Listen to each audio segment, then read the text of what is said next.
Hello and welcome, friends. I hope everybody's had a great day so far. If you are new here, welcome. And if you're back, welcome back. I greatly appreciate all of the ongoing support. This is my channel, Dragonsjewel Creative Gems, and I'm Tegan, and I'm just going to get all that wonderful YouTube-y stuff out of the way first. If you haven't hit that subscribe button yet, please consider doing so. It's just down below. If you like the content that you see, don't forget to give it a like. And of course, any love, comments, suggestions, all those wonderful things, there's a comment section down there as well. Today we are doing a good old whip and chat here, and for those of you that are new, maybe don't know what that means, whip just stands for work in progress. And for me, that's usually a diamond painting that I have on the go, so that's what I will be working on. I'm going to be working on this diamond painting that I started last night, blah, blah, blah, and apparently be some tongue-tied. So yeah, for that purpose, make sure you got a little bit of coffee or something on the go as well. Settle on in with one of your own projects, get something done around the house, whatever your preference is when you watch these. As you can see, I've started this absolutely adorable little image of two little kind of lab or golden retriever type puppies with a little duck tucked under an umbrella here.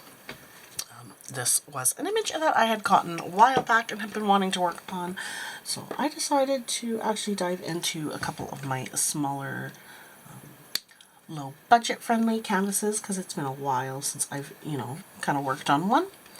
So that's what I figured I'd work on today. As you can see, I'm working with some new pens that you probably haven't seen. As I drop them, so there's this lovely, gorgeous beauty here, and then there's this lovely, gorgeous beauty here. I know they're a little bit Halloween related and the canvas isn't, but I wanted to give them a spin because they are newer pens. I will have the unboxing videos come out on the channel of these. I haven't done that yet, so I'm not going to say where they are just yet, of course. But I have a Firefly tray here. I usually like to use them. They're one of my favorite tray companies to use. Yeah, so that's kind of what I'm doing.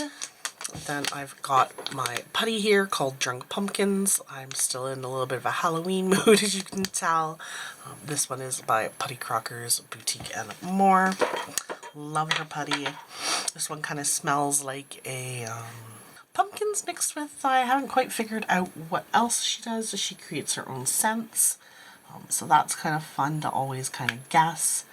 Sometimes she tells you what else is in it. Sometimes she doesn't. So it's a lot of fun. I'm sure she'd tell you if you had any kind of allergies. If you needed to be cautious, then she might say, well, we'll avoid this scent or whatever. But yeah.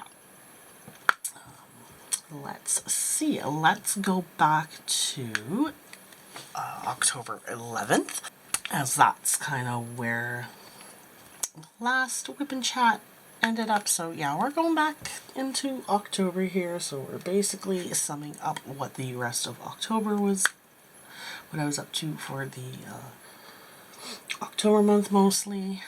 Yeah, usually I try to film these every 2 weeks, but as of late, life has had other plans for me. I ended up injuring my back, so of course that pushed things back. Most of you kind of already know that because I think that was filmed in the last whip and chat, that kind of update on how all of that went. Then of course I got sick. I just haven't had much luck in the, I don't know, keep myself healthy, and I think part of that is because my husband was working a shutdown and I was kind of just burning a candle at both ends and just kind of getting through it, doing everything and not having any time to rest. And so I think it was just kind of a combination of that. My body just finally said, yeah, no, I'm done. But yeah, so anyways, we're going back to that. My hubby's shutdown is over. It ended for him on Thanksgiving long weekend, or because our Thanksgiving here in Canada is in October. And so yeah, it ended. He he was hoping there'd still be like another week of work. But yeah, they laid him off, so he's actually not working right now. He's waiting for the next job, next kind of close job to open up. They gave him the option of going to BC to work, but that's just not something our family is able to handle. Our son actually had a lot of issues with him working the shutdown hours, so I can't imagine what he would be like if my hubby actually worked out of town and wasn't even coming home in the evenings. But also, my husband has some colitis issues and stuff, and so that affects a lot of times his work schedule as well. So yeah, it's just not something that really works for us, so he had unfortunately turned that down, and we've got to wait for something that's just a little bit closer. They think they said November was probably maybe when something would fire up work-wise, so we're hoping here soon maybe. But yeah, it's basically a game of phone the company office that he works for. Even though he's a tradesman, he works for a specific company. He doesn't actually go through the hall for jobs like some tradesmen. He used to, but he got on with the company because they had quite a few contracts at the time, and that was kind of like a good decision for getting work and not having to get in the queue at the hall. But yeah, aside from that, that kind of sucked. Of course, we weren't really expecting that, so I mean, it is what it is, and we make it work. But it sucks because that means no money coming in, so we're just kind of working on what's in the savings and all that good stuff.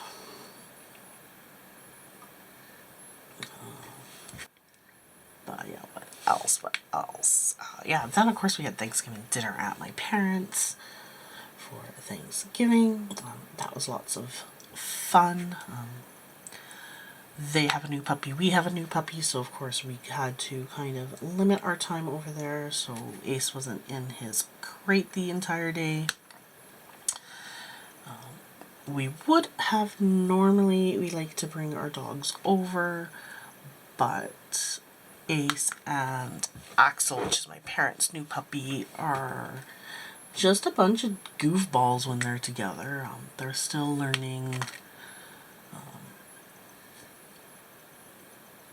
how not to be so rambunctious around each other, which they have weekly play dates where we kind of just let them loose to do nothing about play. We've been slowly kind of bringing them into the house at my parents'. We tried it once and just kind of were trying to see if they would settle a bit. They did not too bad, but they did try to keep getting rambunctious and play, so we kind of had to monitor it, stop it, call them over for treats, entice them to play with a toy instead. Just little things like that. Show them that inside is a calmer style play if they're going to play. Otherwise, you know, just kind of exist a bit around each other without, you know, being rambunctious. So it's a little bit of a learning thing, and with it, all the family coming over for Thanksgiving, it was easier only to have to worry about one puppy being crazy. So yeah, with that being said, Ace didn't get to come over, but the way we worked, it was me and my son went over. We kind of hung out for a bit. My hubby stayed here with Ace, kept Ace company for a bit, and then came over closer to the dinner time. So we were still able to get like a good visit in with the family and stuff, just in a different little manner, kind of, so to speak. And then, of course, Thanksgiving, the day that we had Thanksgiving dinner, my throat was starting to feel a bit sore. It wasn't anything crazy. I wasn't sure at that point if it was just kind of like allergies or was I coming down with something. Well, sure enough, full blown the next day, it was definitely I had come down with something because my throat was super sore by that point. And I actually kind of went on a little bit of a soup and soft food diet for a bit because that's all I could manage to kind of swallow comfortably. Hot teas, coffees, that kind of thing. Picked up some orange juice so that I made sure I was getting in lots of that vitamin C. But that, yeah, between the sore throat, the coughing,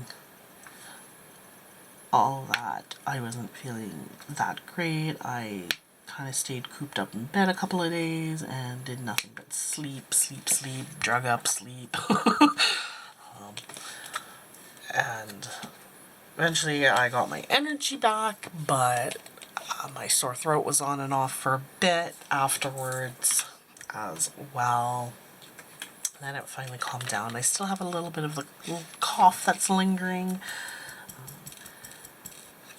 That I get that occasionally for some reason when I get coughs, is that they're almost like a nagging persistent cough that just doesn't quite go away, and that has to do with kind of like my allergies, and it's like a borderline asthma thing. I don't actually officially have an asthma, but it's something I do have to keep an eye on because I have had to go in the past and get puffers just to stop a lingering cough at the end of a cold because of borderline asthma symptoms. But yeah, so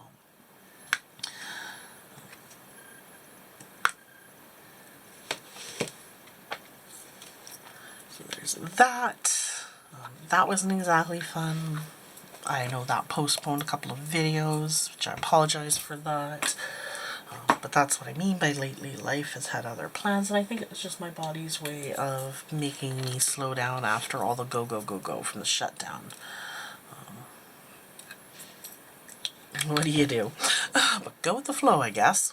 Aside from all of that, I had Ace enrolled in some beginner obedience classes, and that was about a 6-week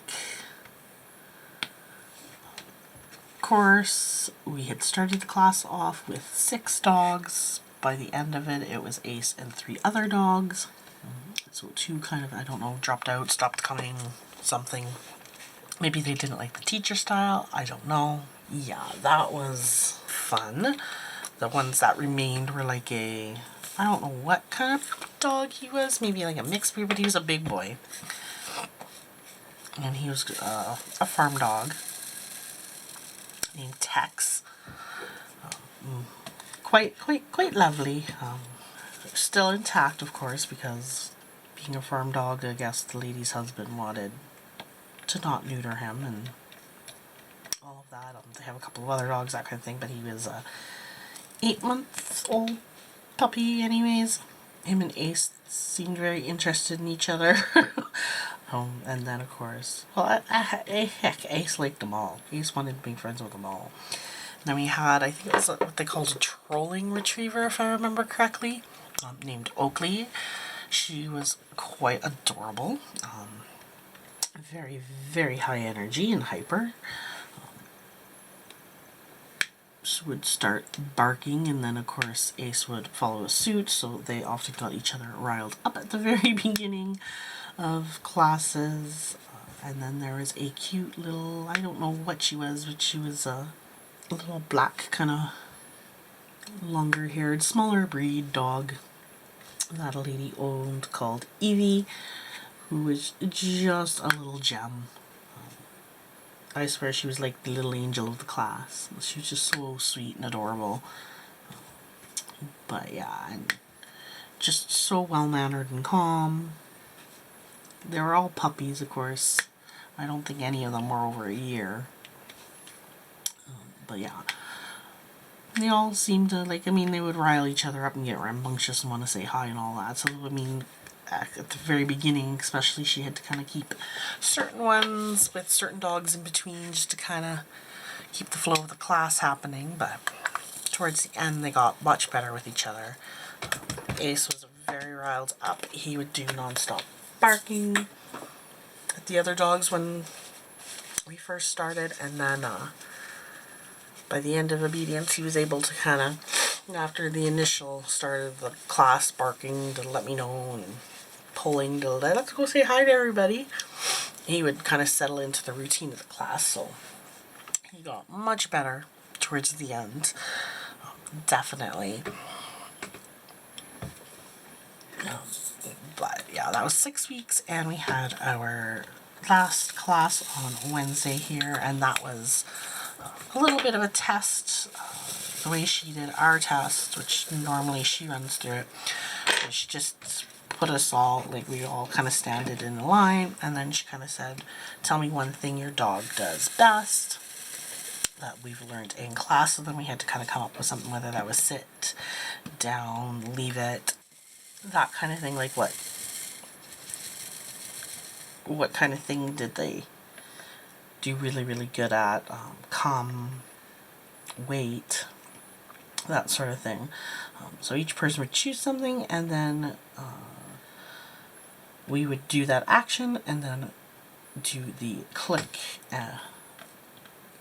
for the desired action, and then reward. She watched all of us, and then the next one would choose the next thing, and then we do 2 actions before the click and reward. So by the time we got to the end of the line, they had to do 4 actions before they got their reward. Meanwhile, she was testing all of us to make sure our dogs were following the commands, doing the commands, that kind of thing. And we did that twice, where we went down the line one way, and then she switched it up and went down the line the opposite way. And eventually, whatever we didn't manage to cover in those, she just kind of asked us to do the remaining things, and kind of observed, made sure all the dogs did it, and then they went through what she called the puppy gauntlet. And what that was we had all dogs on one side of the room, and then she had whoever dog was going through the gauntlet on a 20 or 30 foot leash. I can't remember which it was, but basically the goal was for them to walk past, what we would call come. They would have to come running to us and ignore all the dogs off on the side of the classroom. Which were going to be right there, and then the people who were on the side of the classroom with their dogs who weren't running the gauntlet would have to keep their dog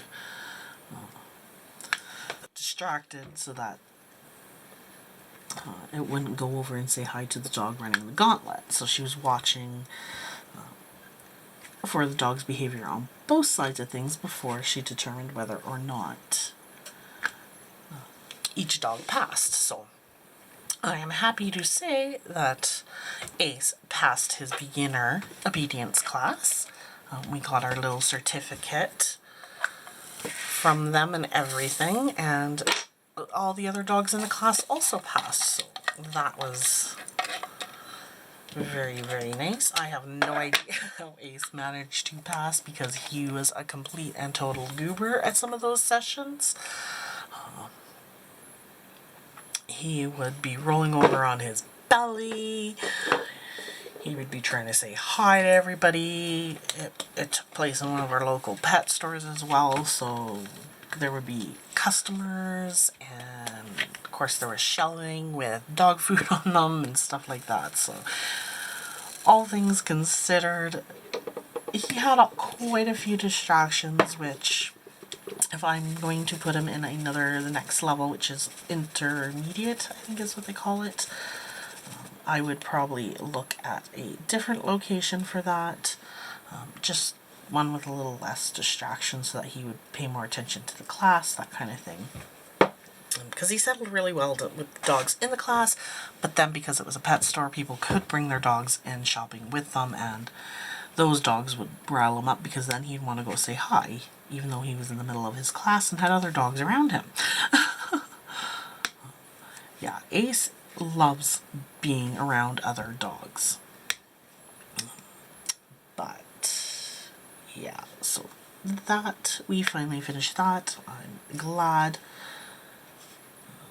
he passed. I'm glad it's done. Taking a little break from that now. Like I said, if I do decide to do an intermediate with him, I'm which isn't always a bad thing. I'll probably look at a different location, so take a little bit of a break, figure out a good location for that. Yeah, so let's see. Let's see. What else is there? Then, oh yes, then we had what was supposed to be, now this actually drives me nuts a bit, but we were supposed to have what the teacher was calling the IPP planning session, which IPP is, I think it's like individual personal plan or something like that is what it stands for. It's basically a guideline of areas that a student like my son works towards within the school year to kind of accomplish. So some skills that maybe he's a little bit weaker on that are typically, you know, what you want to see in a school year accomplished. So that's what it was supposed to be. And we had filled out this thing saying just some current strengths, weaknesses, dislikes, likes, best learning style and stuff like that. We kind of filled out a little survey thing for the school to kind of help formulate that plan. And then this meeting was supposed to be getting together with the teacher to come up with that plan. Well, this occurred when I was not feeling so great, so my husband actually had to go to it. And because that was what they initially made it sound like, that's what I told him to kind of expect when he went there. Well, I guess it turned into the teacher saying that Riley's nails were too long, that he was throwing himself on the ground, having basically little temper tantrums, he didn't want to do things, and it basically turned into this whole big negative kind of roll of things, like, and they even said that apparently they were measuring his nails and said they hadn't been trimmed in 3 weeks, which was a complete and total lie, because within that time I had trimmed them once, my mum had trimmed them once. Yeah, we understand he scratches. That's one of his behavioral things when he gets frustrated and can't communicate things. So yeah, we do our best to make sure they get trimmed. But apparently they were measuring them and they weren't being trimmed according to them, which was BS. But yeah, it basically turned into that kind of a session. So my husband came home, he was not happy. I wasn't impressed to hear that. It actually ended up making it seem like all over again. When he was in a previous school, all they did was complain about Riley's behaviors, and it made me feel like I had a complete and total problem child that they didn't know how to handle. And based off what my husband was describing, that's kind of the way it felt like to me again, and I don't like that feeling, because I know he's not a problem child. He's quite smart, he's very curious. Yes, he gets frustrated, yes, he has behaviors, but kind of once you know what they are, he's had other schools that have been able to manage those. He's obsessed with making sure doors are closed, things like that. One school used to walk through the hallways at the beginning of the year, and that's all he would do was try to close every door. Well, it didn't take them very long to distract him and re-engage him in other things, and he stopped that behavior with them. So it's possible with the right experience and knowledge. I'm not sure how they did it, but they did it. But they worked with him on it, and this year they're saying that they can't even walk him in the hallways because of that, and they don't walk him in the hallways because of that. So I'm not sure. In a lot of ways, it's kind of made me lose faith in this program and this teacher and this school, and I don't know how to feel about it. as it is. He had originally started the year, same program, different teacher, different classroom, but then they had so many students that they switched it into 3 classrooms and split everybody up, and it just hired this new teacher, and that's where Riley got shuffled over to. I don't know how they determined which students went where or anything like that, but yeah, it's just kind of, I don't know. Last time we were in a scenario like this, we didn't see a lot of progress that year in the school year either, because they didn't know how to handle him or deal with him or work with him, and so I guess now I'm just at a point where I'm worried how this year is going to go. Is it going to get better? Is it going to stay the same? Is this just, like, I don't know. I mean, I could contact the principal and discuss it with her, I'm sure. All of that. But I'm not in a frame of mind right now where I would word it very well. And not because I'm mad or anything, just, I guess there's a lot of emotions behind it, a lot of feelings, a lot of past kind of experiences with it that I just wouldn't be able to adequately get across what I want to communicate without missing something, I think. So I haven't done any of that. I probably should at some point. And I mean, I don't want to wait too long either, in case something can be done about it, but yeah. And I wanted to kind of get past not feeling like crap too as well, so now that I'm feeling a little bit better, my brain can think a little bit better too. So that's kind of a mixture of things there. But yeah, I've kind of lost a little bit of faith this year, how it's going to go, how much progress we're going to see. I'm a little bit worried about multiple things again, which I really don't need. When he was first set up in this program, I was worried. I was a little bit anxious to know that it would be a good fit for him. That kind of thing, so I mean, I already had that happening a bit, but I think that would be pretty normal for anybody, really.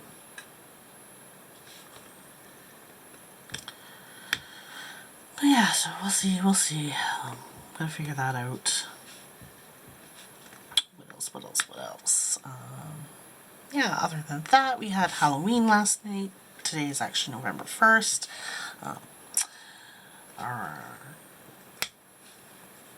We were pretty busy at our house. I mean, we had a pretty steady flow. We almost ran out of candy. I think we've got like 6 chocolate bars left. We hand out the full-size chocolate bars. We get like two big things of them at Costco. Boxes of them, whatever. I think there's like, depending which ones you get, there's like 18 in a pack or something like that. So I mean, my neighborhood doesn't see a ton compared to other neighborhoods. We average about, I would say, in past years 20 to 30. So that was actually more than what we normally get. This year is what it seemed. So yeah, and of course we always shut down at a certain time of the night. We turn off our lights, get our son down to bed, that kind of thing. So we do shut down at a certain point too. So I mean, maybe there's more kids out there, I don't know.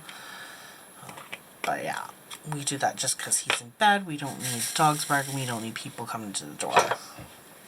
That kind of thing as well. And usually by that point, most of the younger kids in our neighborhood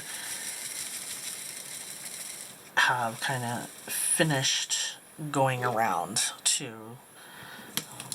Not that we don't hand out ones to the bigger kids that come, because I mean, there's worse things they could be doing on Halloween night. But yeah.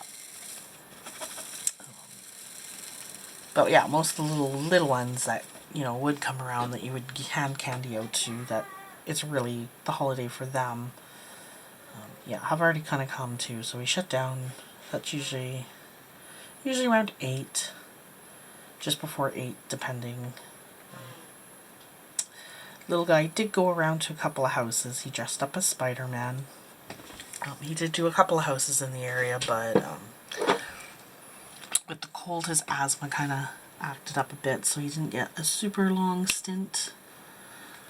So in past years, he's gotten like a bucket and then some, because Dad takes a bag just in case the bucket gets full, because I mean the bucket's not huge. It's just one of those little plastic ones with the little Halloween design on them. But it's a nice size for him to carry and kind of hold out for the treats. But yeah, so he did that. He had to come home early because his asthma was kind of acting up and it was just a little bit too cold for him. So his breathing was kind of getting a little bit labored. But he did get some and he had fun. That's all that matters. He did get some at school as well, because they went classroom to classroom trick-or-treating too, so he did get some candy at school, so he got plenty, considering he doesn't really eat things orally. He more just kind of licks and tastes things, so I'd say he's got the perfect amount and to kind of do that with. And he's got some chips, some suckers, that kind of thing, different things that he can kind of taste, lick, try. He broke into some chips last night after he came back from trick-or-treating while he had his last feed of the day, and so he had fun.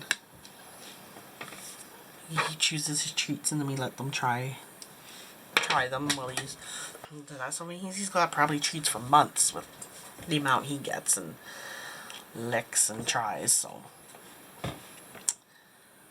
that's a good thing. When my husband was actually out with him, taking him around, it was absolutely a riot. It was hilarious. But I had a kid come up the driveway in an inflatable cow suit, one of the ones that are like pretty much completely inflatable and you're inside of it. The little kind of see-through window is, I think, through the mouth of the cow.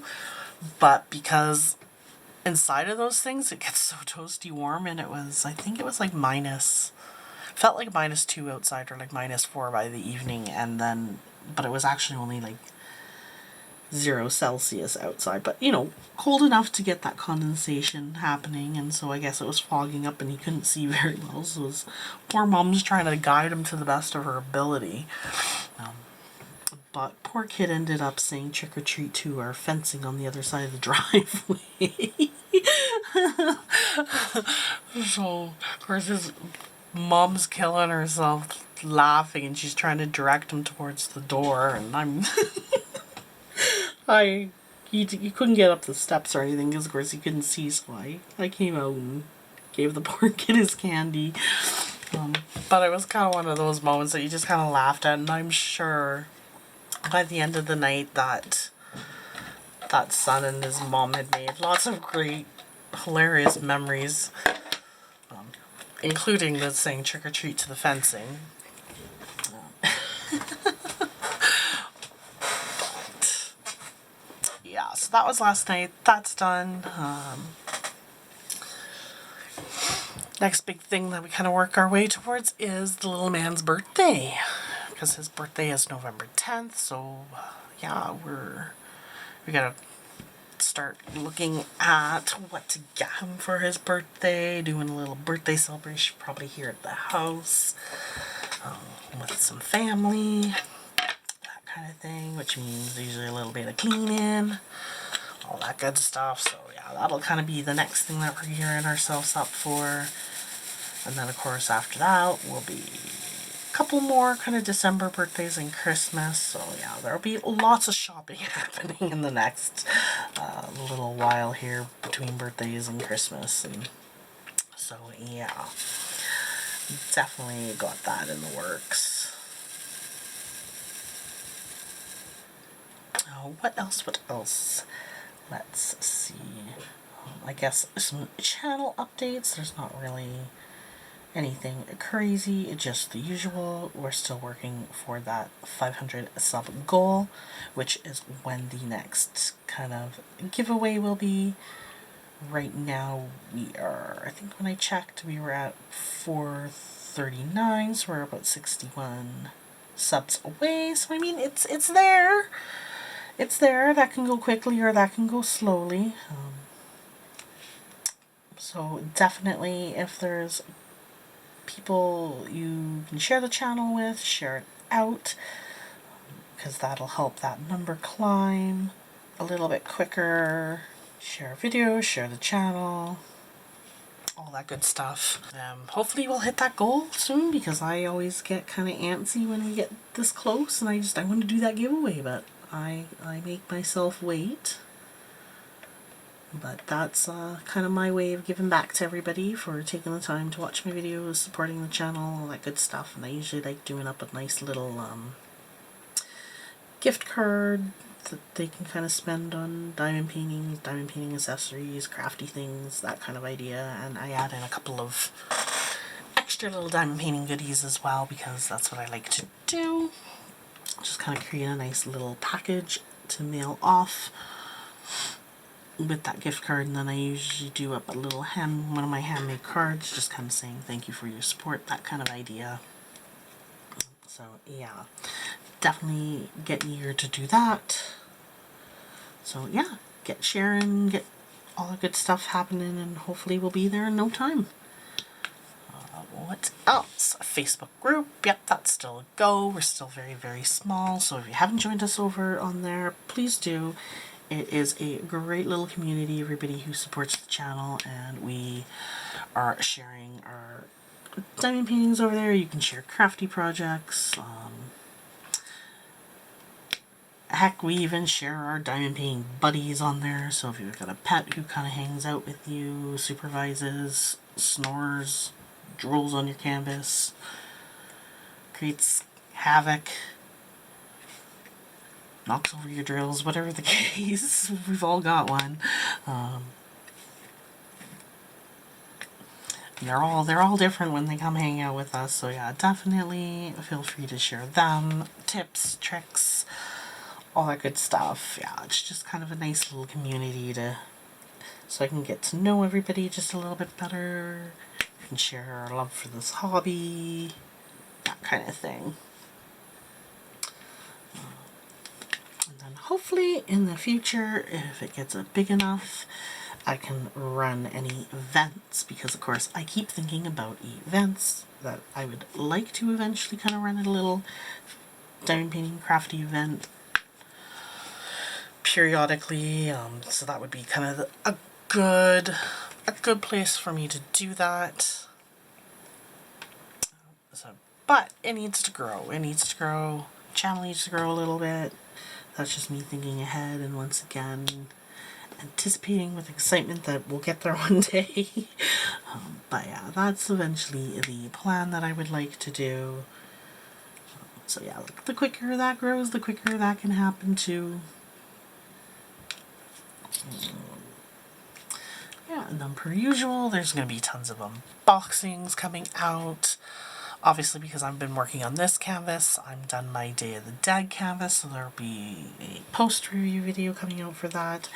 And I realized that I hadn't shared my post-review of the Paint Gems Rainbow Edition, so I've also got that post-review to shuffle out, so there'll be a couple of things like that that'll be coming out as well here in the next bit, kind of figure out when's a good time to shuffle all that out. And got tons of DAC canvases, of course.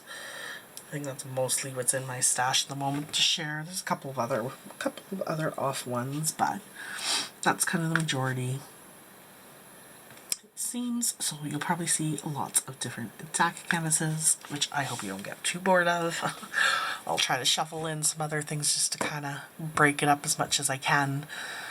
And then, of course, ghost stories. BC is coming to an end. We're getting to the end of those stories. I think we'll get one more episode in before they are finished. And And then the next province that we'll be moving over, because we did Alberta, we'll skip over Alberta and we'll land over in Saskatchewan. And that'll be our next province for ghost stories. So those will shuffle out in a bit. So like I said, we'll still have one more BC before we get into those. But yeah, that's kind of the next one. Looking forward to that. I think that's really about it kind of for channel updates right now. Like I said, nothing too crazy. I hope you guys enjoyed this video, and I of course will see you in the next one with something new. Bye.